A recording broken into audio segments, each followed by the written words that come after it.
Hi guys, welcome to LR Live. In today's episode we've come where special. Now we have driven 5 hours from Liverpool to bring you all the behind the scenes stuff that goes on at Exmoor Trim. Let's have a look.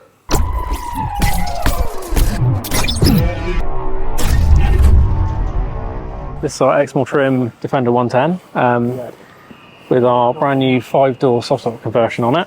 Stay fast sand hood, so it's built specifically for this bar set. It's also kitted out with all of our billet aluminium, so all of our door hinges, exterior door handles, and even our rear hinge kit. Security bonnet hinges, which we launched last year. The new rear hinges on here as well, with the ORE swing away spare wheel carrier as well. So the idea is, the hinge in here gives you enough clearance. We've trimmed the hinges right down so you can fit both the Mantec one and the ORE version. And we've actually revised this again so that the lower hinge is slightly taller again, so you can fit the Mantec one under here without any issue at all.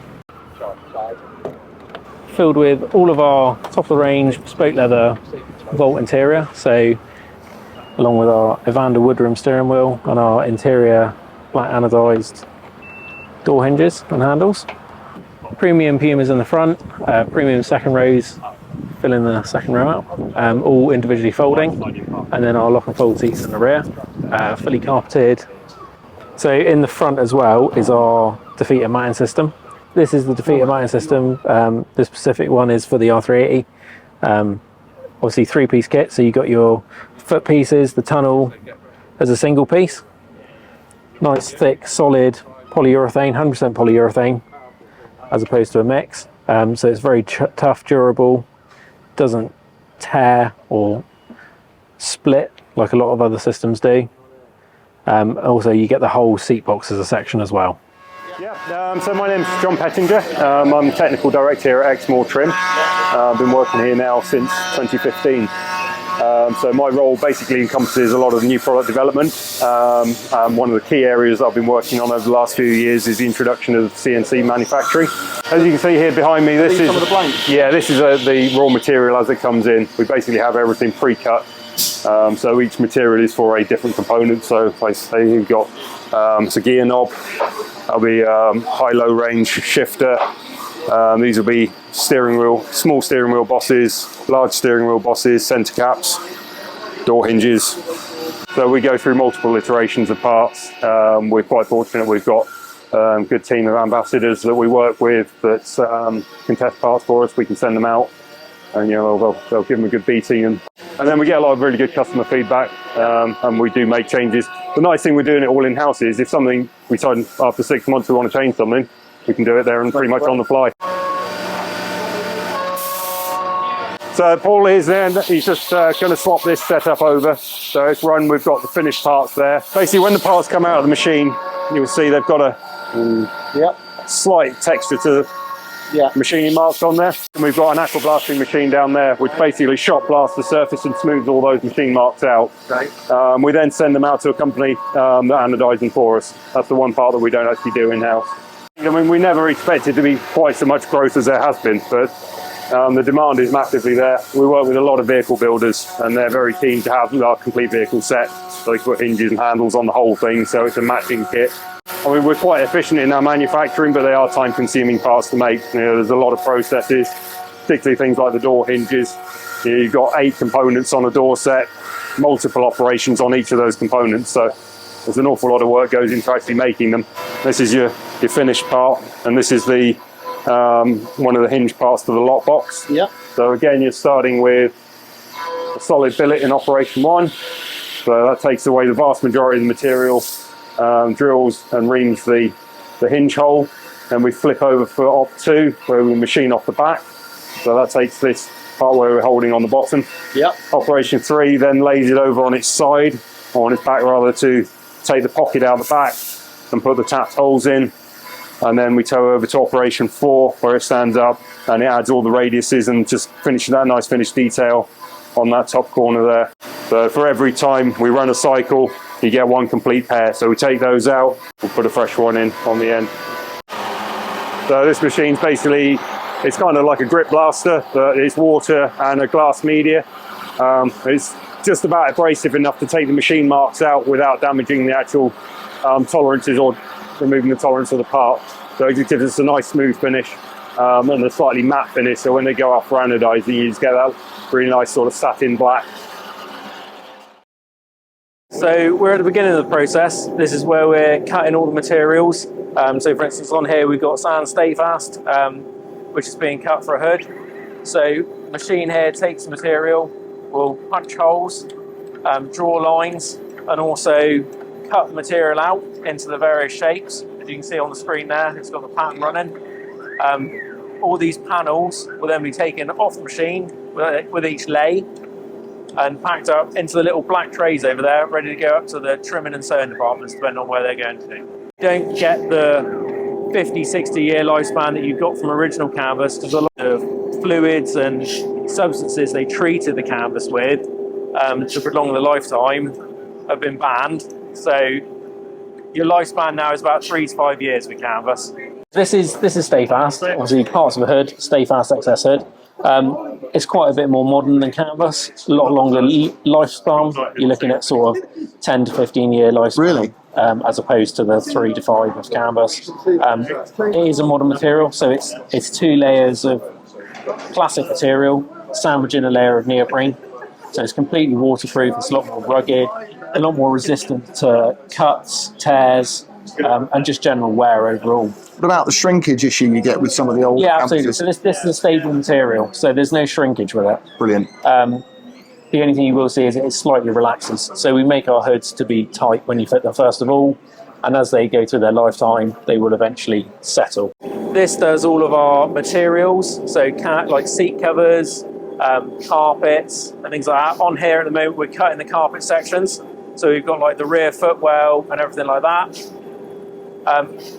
This machine's a bit more advanced than the previous one you've just seen. It will cut multiple layers at a time, which means obviously we can produce the carpet a lot quicker. So it's a vacuum bed, so it sucks the material down with a covering layer over the top to hold it all in place while it's cutting. And then it's following a CNC program to actually cut the panel out. On average, all the leather hides are 4.5 square meters. All of our hides come from Italy. So we did previously use Scottish leather.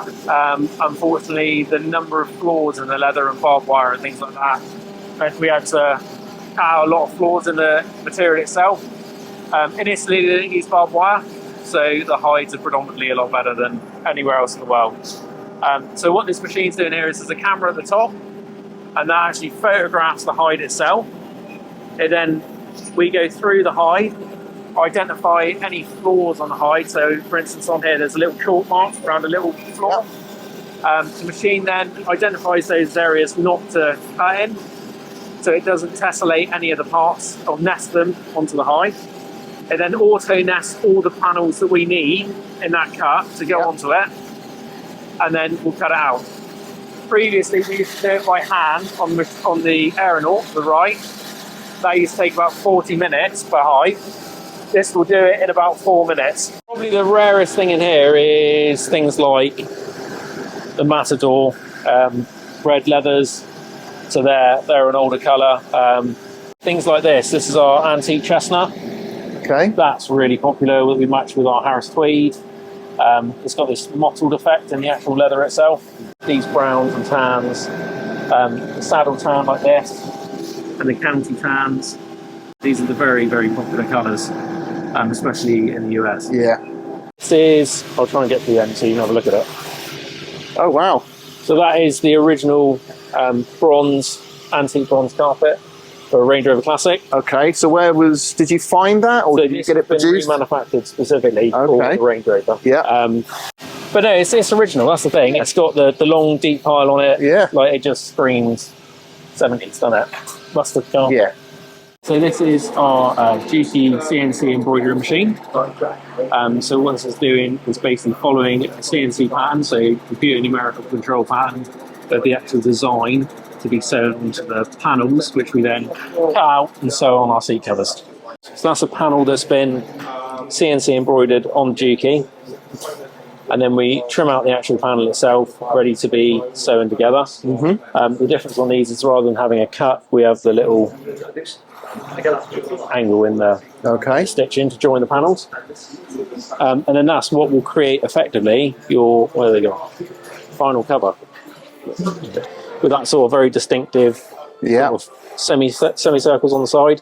So here this is in our trimming department here. So every bench has normally got a person on each bench. There's a wooden carcass with a metal insert inside of it. Yeah. And then metal hinge with aluminium latch system and locks on here, which we make in our CNC machines over the side.